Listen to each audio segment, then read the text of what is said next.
Bakunzi bacu ba Iwacu Connect twongeye kubasuhuza muraho neza mwiriwe.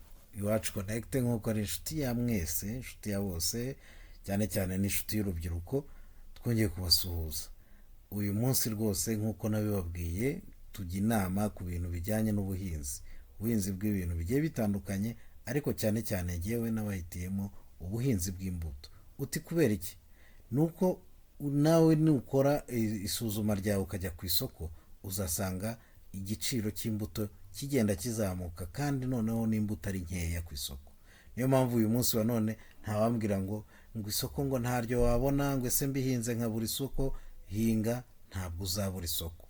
Hinga wite ku abarya bavuga ngo akeza karigura. Hinga noneho uzajye ku isoko ufite icyo ujyanyeyo. Nibura uvuga uti ufite product runaka njyanye ku isoko.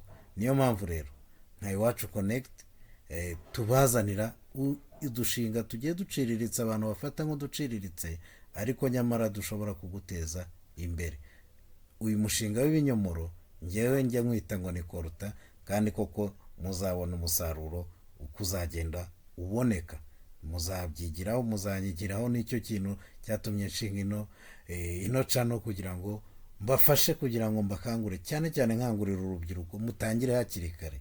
Mutangire hakiri kare. Nanjye njye nibaza impamvu ki ntatangiye nkiri mutoya gifite imbaraga zo kubikora no kwirukankamo, ariko muri business nta myaka iri limite. Igihe icyo ari cyo cyose watangira ukiteza imbere. Urugendo rero rurakomeje, dukomeze dukurikire. Niyo mpamvu njya mbabwira ngo mujye mukurikira video muyirangize kugira ngo ubashe kubona inyigisho zigiye zitandukanye tuba twabateguriye. Hanyuma mukore comment, muziduhe icyo twahinduraho cyangwa se icyo twazababwiraho ubutaha. Hanyuma munasharinge n'abandi kugira ngo n'ayo makuru mwe kuyihererana mwenyine agere kuri bose. Ikindi nanone tuba tubasaba kugira ngo murebe video yose uyirangize, nyine ubumenye, ubone ubwo bumenyi bwose. Ntabwo tuba turi hano kugira ngo tubabwire ibintu bidafite fact. Mbabwira ibintu bifite fact rwose. Niyo mpamvu rero nshuti zanjye z'urubyiruko, nimukore, nimureke tujye mu mishinga, duhumuke amaso hakiri kare. Niyo mpamvu ngenda nsura urubyiruko aho ruri hose. Ni inshuti zanjye, n'urunasuye mugiye kureba ibikorwa bimwe na bimwe bagiye bakora. Nkangurira cyane abafite mu nshingano cyangwa se n'abateganya ko investisa mu rubyiruko. Mwinvestise mu rubyiruko, ni imbaraga z'igihugu, ni imbaraga z'ejo hazaza. Ufashije urubyiruko aba afashije ejo heza he. Ufashije umwana we kwiteza imbere aba amufashije mu kumwiyubakira ejo hazaza, kandi noneho nawe akiteganyiriza mu masaziro ye. Niyo mpamvu rero abantu bose bakangukiye kuba bafasha urubyiruko, ni mubafashe. Urubyiruko rwarahagurutse kandi rurakataje mu kwiteza imbere.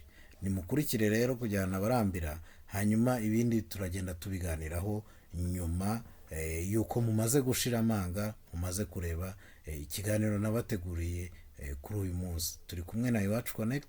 Kora subscribe niba utarayikora, hanyuma ukore like na share kugira ngo ibi biganiro bigere kuri bose, kandi nawe ujye ukomeza kugira ngo ujye ukomeza ubone ibiganiro bizajya bikurikiraho. Turi kumwe na Iwacu Connect, turabakunda cyane. Stay tuned. Turi kumwe kandi igihe icyo ari cyo cyose mwadukenera turahari kugira ngo tubafashe.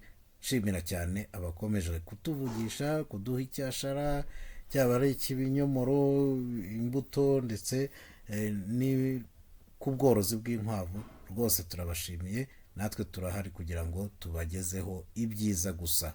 Turi kumwe, mukomeze. Dore ikinyomoro narabibabwiye. Muze dushaka amafaranga mu buhinzi. Nakibonye ikinyomoro kimeze neza rwose, kiri no mu gihoho. Ibi biri tayari guhita bitera. Usigaye uri mu biti kose ziri kugucika. Duhe komande batarabimaraho, ahubwo kuko dore aha hose byari bihari, none birimo biragenda bishiraho. Ubwo rero nahanyu muzavuge ngo Iwacu Connect nta kintu tubamariye.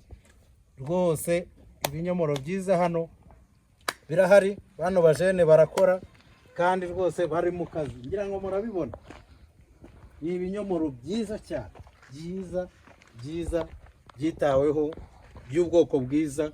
utera ukavuga uti iki kinyomoro hehe no kubemba.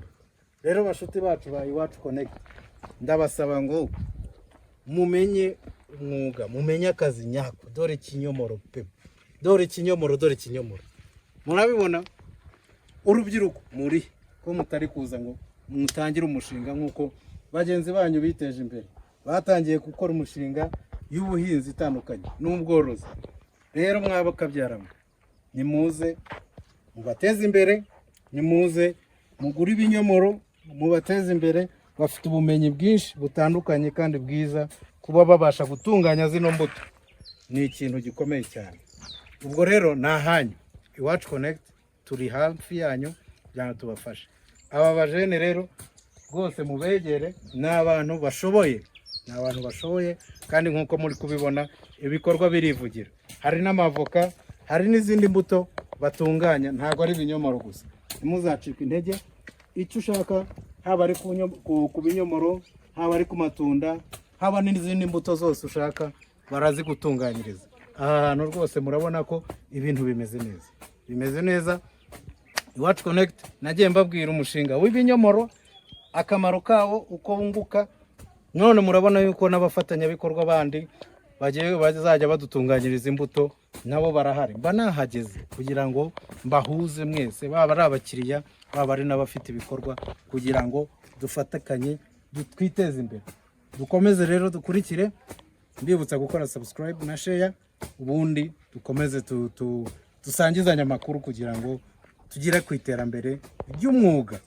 Turi kumwe rero, ciao ciao.